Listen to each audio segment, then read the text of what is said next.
నీ తండ్రి ప్రచండుడు నన్ను బంధించలేకపోయారు. ఇక నువ్వు బయలుదేరవే నన్ను బంధిస్తానికి. చెప్పు, మళ్ళీ ఎక్కడ వచ్చావో చెప్పు. సాధించు. నీ పగ సాధించుకోదలుచుకుంటే నా మీద సాధించు. అంతేగాని అమాయకురాలైన మల్లికేం చేసింది? ఆమె నీలాంటి పిరికి పందా కాదు, స్వార్థపరాలు కాదు. ఏమైంది? మాట్లాడవే.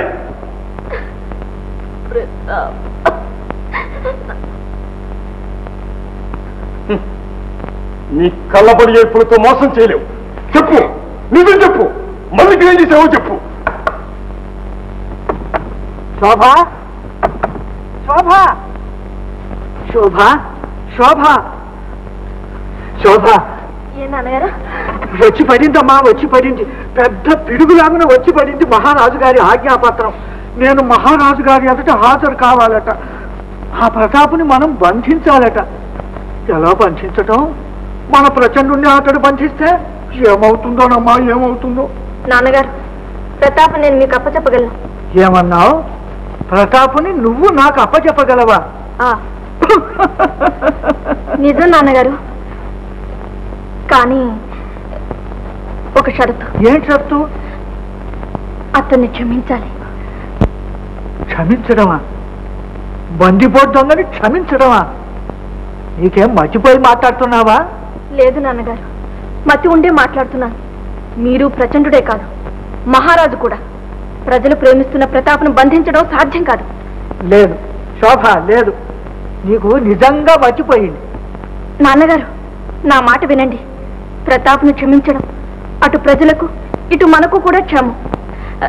అవసరమైతే నా మాటగా మహారాజు గారితో చెప్పండి.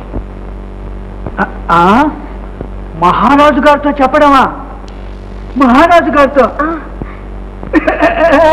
పోయింది, పోయింది. మతి పూర్తిగా పోయింది. నీకు మర్చిపోయింది, అందరికీ మర్చిపోయింది. నాకు పోయిందేమో.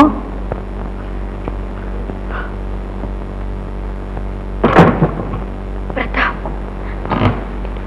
ఇంకా ఇక్కడే ఉన్నావా? ఎవరు చూడకముందే వెళ్ళిపో, త్వరగా వెళ్ళిపో. వెళ్తాను, కానీ మల్లికది నువ్వు వచ్చే ముందే పంపించేశాను. మల్లికను పంపించేశావా?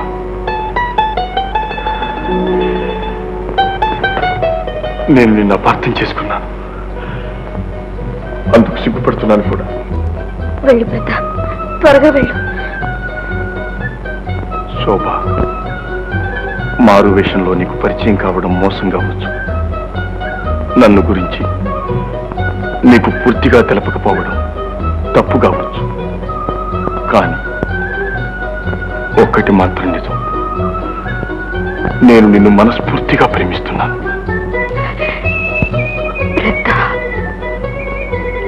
తెలుసు, నాకంతా తెలుసు. వెళ్ళు, త్వరగా వెళ్ళు ప్రతాప్. సరే, మళ్ళీ వస్తాను. అప్పుడు నువ్వు నాతో తప్పక రావాలి. ఏది మాట? అలాగే, వెళ్ళు. వెళ్తాను.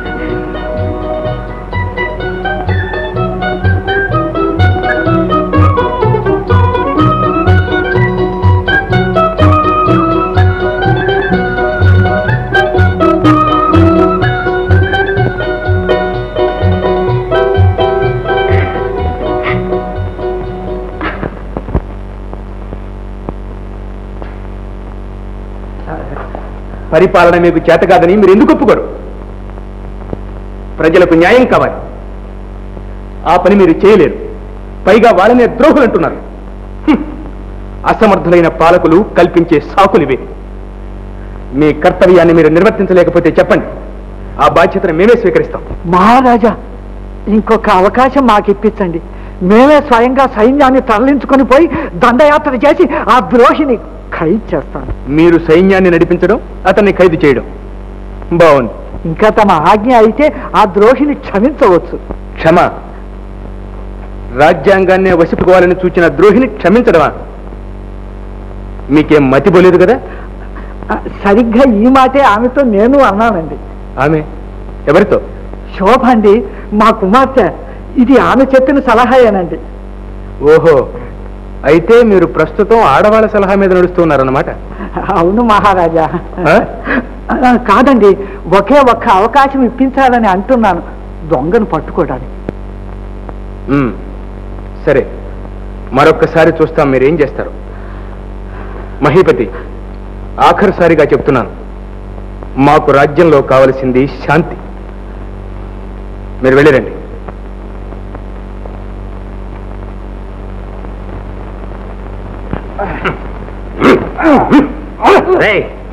ఇప్పుడు చూడండి రా.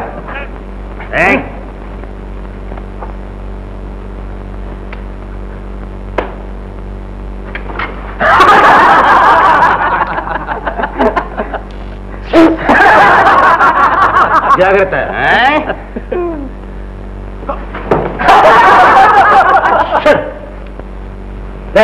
బోధపడరా.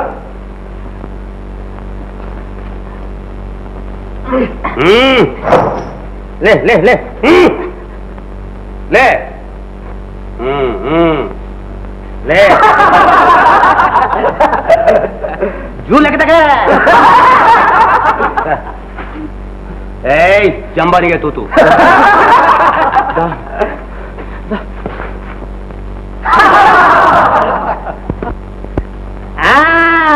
जंबरिया तू तू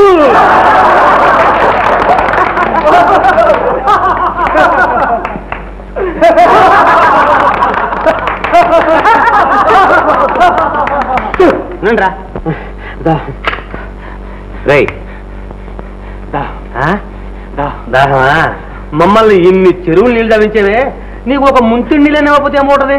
తెరా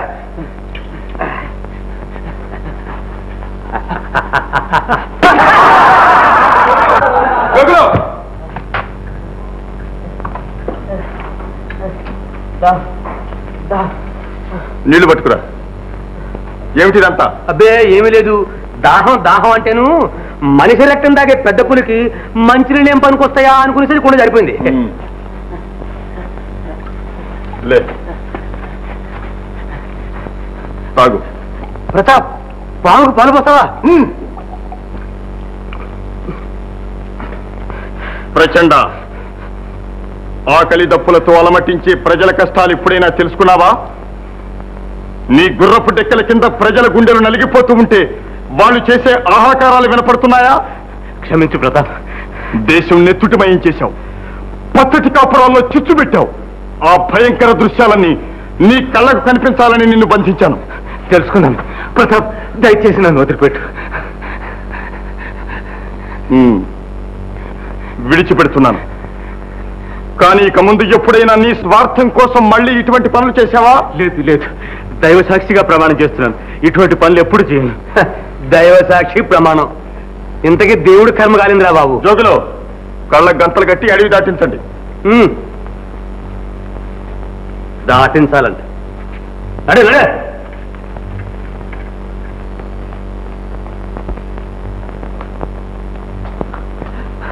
తలకిందులైందమ్మా శోభ, అంతా తలకిందులైంది. ఏమైంది నాన్నగారు? అవడానికి ఏముందమ్మా, ఏముంది? కాళ్ళ వేళ బడి బతిమాలితే మహారాజు గారు మరికొన్ని రోజులు గడువు ఇచ్చారు. ఆలోగా ప్రతాపుని బట్టి బంధించి ఇవ్వకపోతే మన రాజ్యం లాగేస్తారు. దాంతో చెట్టుకొహ పిట్టలాగా చెదిరిపోవలసిందే. అంతే, ఇక మనకు దిక్కు లేదమ్మా, దిక్కు లేదు. ప్రతాప్ను క్షమించమని మహారాజు గారితో చెప్పలేదా? చెప్పకుండా ఉంటానా? చెప్పాను. చెప్పి చివాట్లు కూడా తిన్నానమ్మా, తిన్నాను. నువ్వు కూడా అక్కడ ఉంటే నీకు తెలిసి వచ్చేది మహారాజు గారు ఎలా మండిపోయారు. ప్రతాప్ ని క్షమించే ఉద్దేశం మంచిదే. ప్రచండ, నువ్వా? ప్రతాపే వదిలేశాడా? వదిలేశాడు, అందుకే అతన్ని క్షమించటం మంచిదంటున్నాను. అయితే నువ్వు కూడా శోభ ఉద్దేశాన్ని అంగీకరిస్తున్నావన్నమాట. అవును, అతని మంచితనాన్ని నేను ఇప్పుడు గ్రహించగలిగాను. విన్నారా నాన్నగారు? నేను చెప్పానా ప్రతాప్ చాలా మంచివాడని? ప్రచండుడు కూడా ఒప్పుకున్నాడు. కనుక ఈసారి మనందరి అభిప్రాయంగా మహారాజు గారితో చెప్తే మాట్లాడకుండా ఒప్పుకుంటారు. కావలసిన వాళ్ళిద్దరూ అవునంటుంటే మధ్య నేను కాదంటానా? తిరుగుబాటు అణిగిపోయి శాంతి స్థిరపడితే మాకంతే చాలు. శ్రీ శ్రీ శ్రీ మహారాజు గారి పేరిట సామంతుల మహీపతులు ప్రకటించినదేమనగా, రాజద్రోహిగాను బందిపోటుగాను ప్రకటించబడిన ప్రతాప్ 10 రోజుల్లో బేషరతుగాను సామంతుల ఎదుట హాజరై తనంతట తానుగా లొంగిపోయిన ఎడల అతనిపై ఆరోపణలు ఉపసంహరించుకొని ప్రతాప్ని స్వతంత్ర పౌరునిగా ప్రకటించుటకు నిర్ణయించబడినది.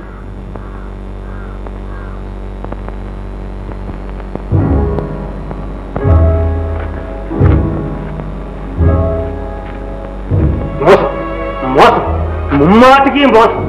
నువ్వు 1000 చెప్పు 1,00,000 చెప్పు, నేను ఈ పరమానాన్ని నమ్మలేదు. కుచితుడు రాసినట్లు కుతంత్రం ఉండి తీరుతుంది. ఇందుకైనా మంచిదని నిన్ను పట్టుకోవడానికి పని పన్నాక ఈ సంగతి నాకే కాదు, కన్నుల పని పసిగందుకు కూడా తెలుసు. నువ్వేమంటావు? నేను అనవలసింది ఏమీ లేదు. మహారాజు గారు పంపించిన ఫర్మానా అంగీకరించి వారి ఆజ్ఞను గౌరవించడం మన ధర్మం. మీరేమంటారు? మనం ధర్మయుద్ధం సాగిస్తున్నాం, న్యాయం జరగాలని కోరుతున్నాం. మన ఉద్యమాన్ని గ్రహించి మహారాజు గారు మనకి అవకాశం కలగజేశారు. ఇంతకంటే ఏం కావాలి?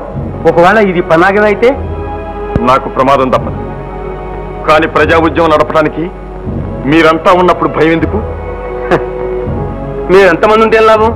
నీలాంటి నాయకుడు లేనప్పుడు. ఏ శక్తి లేని ప్రజలకు నాయకుడి శక్తి అవసరం, కానీ మీకెందుకు? అవసరమైతే మీలో ప్రతి ఒక్కరూ నాయకుడు లేని లోటు తీర్చగలరు. వస్తాను. సెలవు. పద, నేను వస్తాను.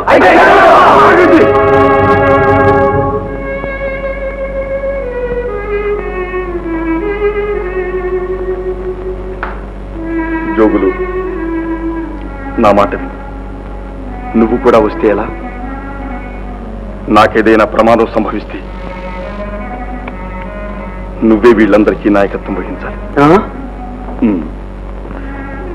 మీరందరూ జోగుల నాయకత్వారా మన ఉద్యమాన్ని కొనసాగించండి. ధర్మం జయిస్తుంది. జయం మనదే. అవును, జయం మనదే.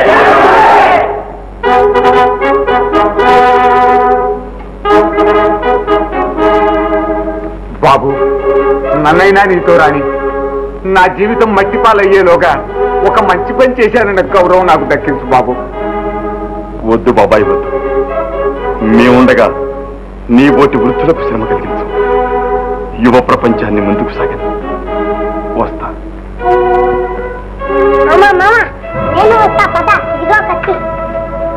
శాబాష్ బాబు, శాబాష్.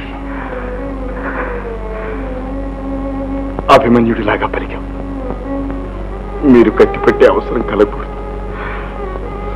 మీ తరమైనా సుఖపడాలని మేమిన్ని బాధలు పడుతున్నాం బాబు.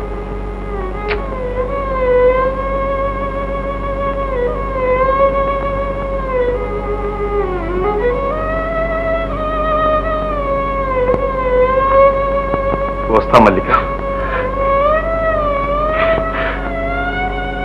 ప్రతాప్, ప్రతాప్. ఏంటి మల్లిక? నువ్వు వెళ్ళొద్దు ప్రతాప్, నాకేదో భయంగా ఉంది. పిచ్చిదానా, భయం ఎందుకు?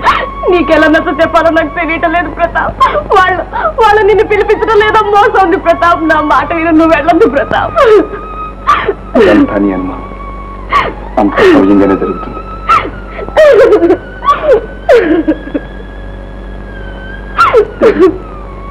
ఏది ధైర్యంగా చూడు.